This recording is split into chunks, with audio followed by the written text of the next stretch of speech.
The War of the Worlds by H.G. Wells, Chapter 13, How I Fell in with the Curate. After getting the sudden lesson in the power of terrestrial weapons, the Martians retreated to their original position upon Horsell Common, and in their haste, and encumbered with the debris of their smashed companion, they no doubt overlooked many such a stray and negligible victim as myself. Had they left their comrade and pushed on forthwith, there was nothing at the time between them and London but batteries of 12-pounder guns, and they would certainly have reached the capital in advance of the tidings of their approach. As sudden, dreadful, and destructive their advance would have been as an earthquake that destroyed Lisbon a century ago. But they were in no hurry.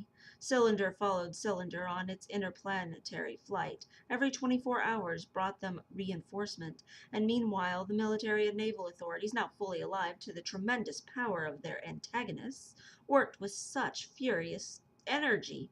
Every minute a fresh gun came into position until before twilight every copse, now row of suburban villas on the hilly slopes about the Kingston and Richmond, massed an expectant black muzzle, and through the charred and desolated area, perhaps 20 square miles altogether, that encircled the Martian encampment of Horsell Common, through charred and ruined villages among the green trees, through the blackened and smoking arcades that had been but a day ago piney spines, crawled with devout sprouts of the heliographs that were presently to warn the gunners of the Martian approach.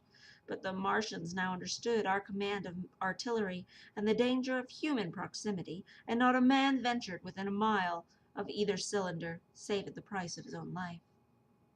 It would seem that these giants spent the earlier part of the afternoon in going to and fro, transferring everything from second and third cylinders, the second in Addlestone Golf Links, and the third at Pireford, to their original pit on Horsell Common. Over that, above the blackened heather and ruined buildings that stretched far and wide, stood one as sentinel, while the rest abandoned their vast fighting machines and descended down into the pit. They were hard at work there far into the night, and the towering pillar of dense green smoke that rose therefrom could be seen far from the hills about Marrow, and even, as is said, from Banstead and Epsom Downs. And while the Martians behind me were thus preparing for their next sally, and in front of me humanity gathered for battle, I made my way with infinite pains and labor from the fire and smoke of burning Weybridge toward London. I saw an abandoned boat, very small and remote, drifting downstream, and throwing off the most of my sodden clothes, I went after it, gained it, and so escaped out of that destruction.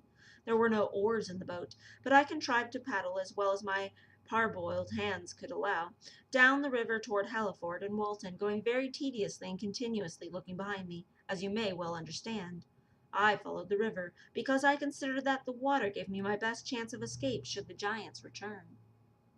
The hot water from the Martian's overflow drifted downstream with me, so that for the best part of a mile I could see little of either bank.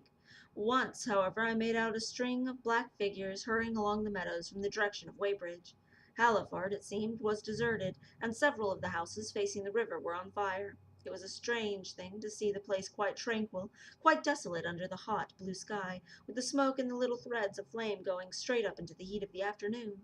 Never before had I seen houses burning without the accompaniment of an obstructive crowd. A little further on the dry reeds up the bank, where the smoking and glowing and the line of fire inlaid was marching steadily across the late fields of hay. For a long time I drifted, so painful and weary after the violence I had been through, and so intense the heat upon the water. Then my fears got the better of me again, and I would resume my paddling. The sun scorched my bare back. At last, as the bridge of Walton was coming into sight around the bend, my fever and faintedness overcame my fears, and I landed at the Middlesex bank and lay down, deadly sick, amid the long grass. I suppose the time was then about 4 or 5 o'clock. I got up presently, walked perhaps half a mile without meeting a soul, and then lay down again in the shadow of a hedge. I seem to remember talking wanderingly to myself throughout the last spurt. I was also very thirsty, and bitterly regretful I had drunk no more water. It is a curious thing that I felt angry with my wife. I cannot account for it, but my impotent desire to reach Leatherhead worried me excessively. I do not clearly remember the arrival of the curate, that I so that I probably dozed. I became aware of him as a seated figure in his suit-smudged shirt-sleeves, with his upturned, clean-shaven face and a faint flickering that danced over the sky. The sky was what was called a mackerel sky, rows and rows of faint down plumes of cloud just tinted with the midsummer sunset. I sat up, and at the rustle of my motion he looked at me quickly. "Have you any water?" I asked abruptly. He shook his head. "You've been asking for water for the last hour," he said. For a moment we were silent, taking stock of each other. I dare say he found me a strange enough figure, naked save for my water-soaked trousers and socks, scalded, and my face and shoulders blackened by smoke. His face was a fair weakness. His chin retreated and his hair lay in crisp, almost flaxen curls on his low forehead. His eyes were rather large, pale blue, and blankly staring. He spoke abruptly, looking vacantly from me.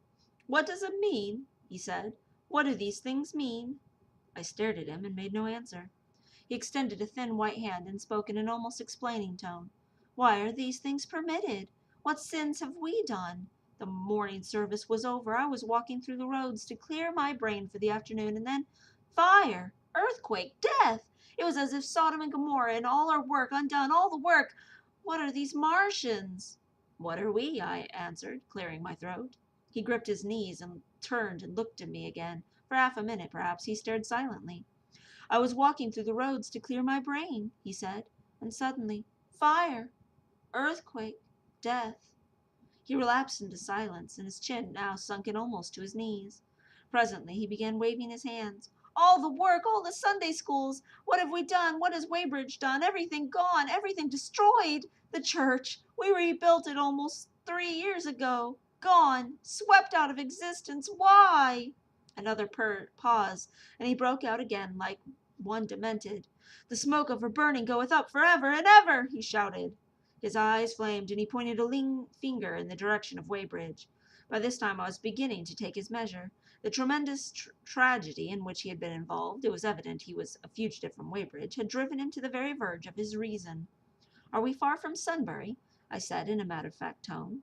"What are we to do?" he asked. "Are these creatures everywhere? Has the earth been given over to them? Are we far from Sunbury?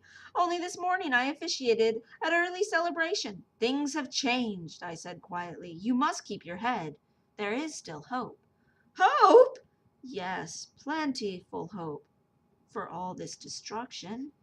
I began to explain my view of our position. He listened at first, but as I went on, interest dawning in his eyes gave place to their former stare, and his regard wandered from me.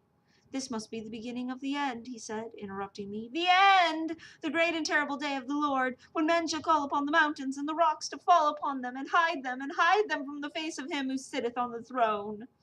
I began to understand the position. I ceased my labored reasoning, struggled to my feet, and standing over him, laid my hand on his shoulder. "Be a man," said I. "You are scared out of your wits. What good is religion if it collapses under calamity? Think of what earthquakes and floods, wars and volcanoes have done before to men. Did you think God had exempted Weybridge? He is not an insurance agent." For a time he sat in blank silence.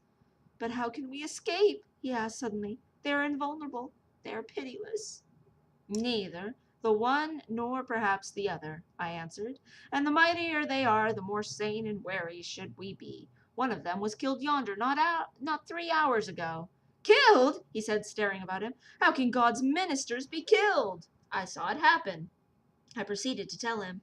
"We have chanced to come in for the thick of it," said I, "and that's all." "What is the flicker in the sky?" he asked abruptly. I told him it was the heliograph signaling, that it was a sign of human help and effort in the sky. "We are in the midst of it," I said, "quiet as it is. That flicker in the sky tells of the gathering storm. Yonder, I take it, are the Martians, and Londonward there the hills rise about Richmond and Kingston, and the trees give cover. Earthworks are being thrown up, and guns are being placed. Presently the Martians will be coming this way again." And even as I spoke, he sprang to his feet and stopped me by a gesture. "Listen," he said. From beyond the low hills across the water came the dull resonance of distant guns and a remote, weird crying. Then everything was still. A cockchafer came droning over the hedge and past us. High in the west the crescent moon hung faint with the pale above the smoke of Weybridge and Shepperton and the hot, still splendor of the sunset. "We had better follow this path," I said. "Northward."